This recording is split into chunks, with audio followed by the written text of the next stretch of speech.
Ngayon mga Zay, pupunta na naman ako ulit dun sa sa libreng grocery. Samahan niyo ako. Iniwan ko yung anak namin kasi nasa tatay niya. Walang trabaho si Mr. Kami sana dalawa yung pipilang ngayon, kaso lang si baby kasi hindi pa siya tawag nito meron siyang sipon at saka ubo. First day niya sana ngayon sa daycare, kaso lang tumawag yung teacher mga after 1 hour na si Adriana daw umiiyak-iyak, tapos may sipon tsaka ubo siya, kaya kinuha ko siya agad kanina nung tumawag na yung teacher. So ngayon ako na lang mag-isa kasi medyo malamig sa labas, so hindi maganda kung isama namin yung bata tapos may siya, may tawag nito, may ubo sa sipon.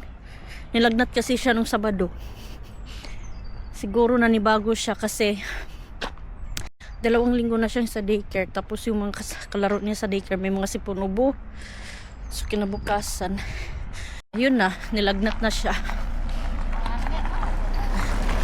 Kaya bakit wala atang tao? Ano ngayon? Miyerkules. Kasi dapat meron yan eh. Dapat alas 12. Tingnan yung mga Zay, walang tao. Magtanong na lang muna tayo. Hindi ko kasi chinik yung website nila, kasi yung alam ko, sa pagkakaalam ko, meron na silang alas 12 na schedule. Tingnan nyo mga Zay, may may tinapon na washing machine. Gumagana pa kaya yan? Ganyan lang dito mga Zay. Nilalabas lang sa gilid. Ay, may mga tao. Siguro wala pang So, anong oras na ba?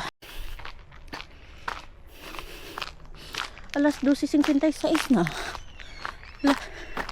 Ano kaya meron dyan? Ano lang nakapila? Tanungin natin mga Zay kung ano kaya yan. Doon sa kabila yung pilahan. Okay. Sa kabila na daw yung pilahan mga Zay. Ay, doon pala sa kabila. Ang haba na.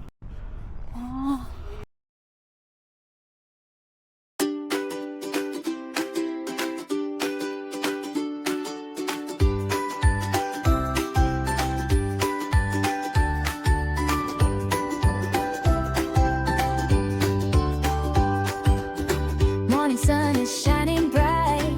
Coffee first, we start the day right. Little laughs and simple things. Life is sweeter than it seems. Walking out the door today, memories along the way. Every step a story new, every moment shared with you. This is our everyday life. Simple days, but they feel right. Little moments passing by, turning into memories tonight. Tapos nilipat nila. Ang haba ng pila, pero i-try pa rin natin sa may numero pa. Taas. Haba. Kasi minsan pag nasa ka na huli, minsan nauubusan sila ng numero. Hindi sila palaging tawag nito.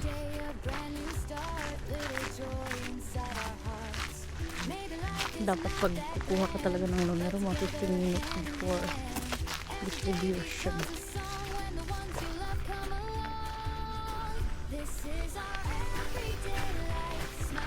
Kasi pag ka na, huli ka na, minsan imbusan sila. Parang sarado pa naman sa Biyernes kasi nga huli week. Wala na daw numero mga Zay. So, uwi tayo. Uwi tayo malungkot.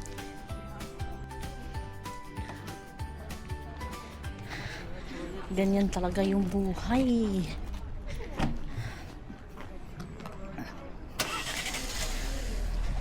Sorti-sortihan lang.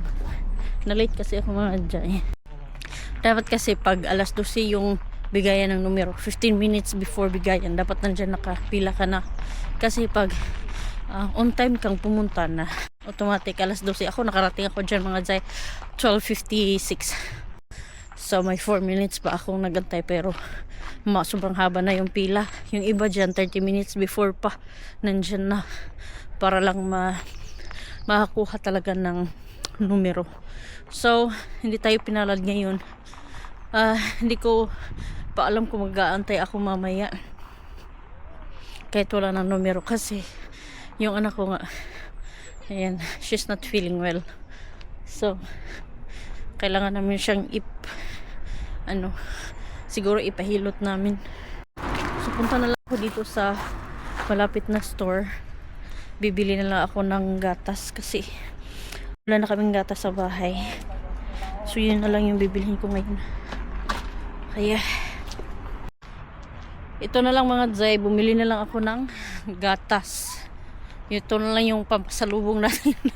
Kasi hindi tayo nakakuha ng numero. Hindi na ako babalik mamaya mga Zay kasi may lakad pa kami ni Mr. kasi.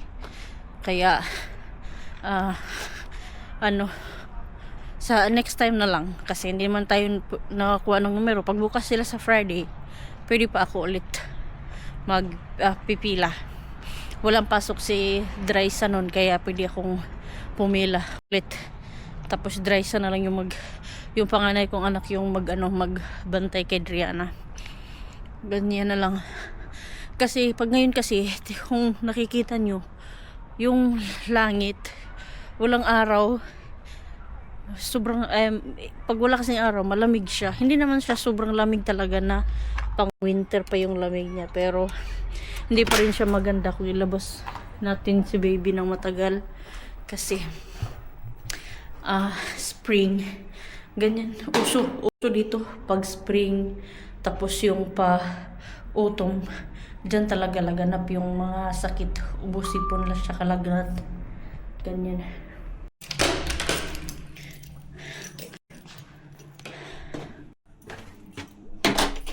I'm home. Wala nang numero. Naubusan ako.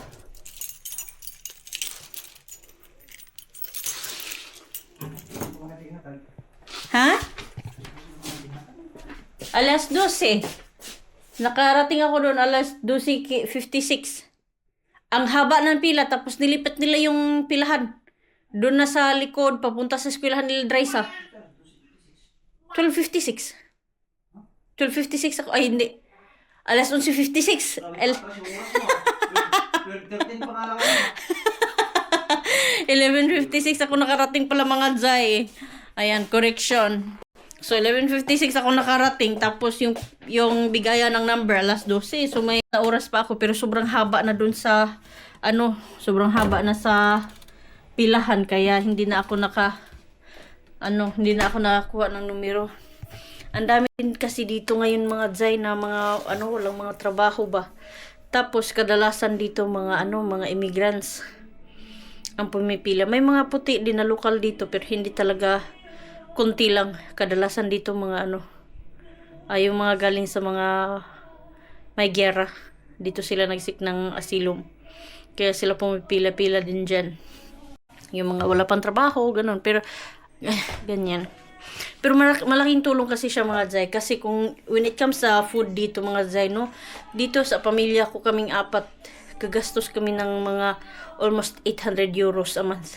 Sa pagkain lang yan siya mga Zay. So, magkano na yun sa Pinas? Sobrang malaki yung sahod dito sa Finland. Sa Europe, malaki yung sahod. Pero, ang reality kasi dyan, euro yung sahod mo, euro din yung gastos mo, di ba?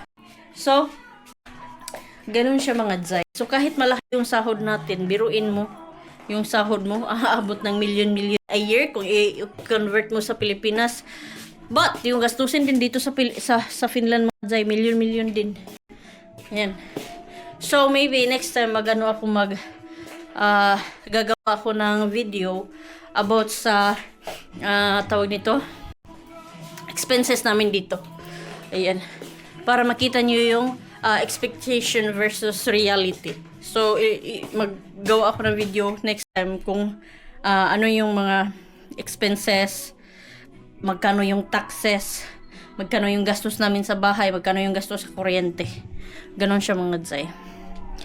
So, kung minimum lang yung sahod mo dito, minsan sapat siya, minsan kulang. So, ganon.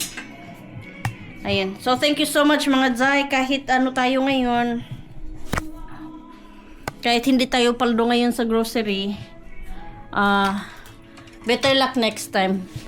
Kasi 3 times a week ka naman pwede. 3 times a week naman sila nagbibigay. Monday, Wednesday, tsaka Friday. So, kung hindi ako nakakuha nung Lunes, tsaka ngayon Miyerkules, babalik ako ulit sa Biyernes para makakuha ako ng libre, di ba? So, ganun lang. Pag hindi pa rin makakuha sa Biyernes, siguro aagahan ko na kasi mahirap ngayon mga Zay eh. Hindi ako masyado na kasi magpapakain pa ako ng bata. Tsaka pagkatapos niya kumain, tsaka pa ako mag-prepare. Aalis. So, kaya yan din yung nangyari nung nakaraan. Kaya ako na late. Kasi nagpakain pa ako ng bata. Ayan. So,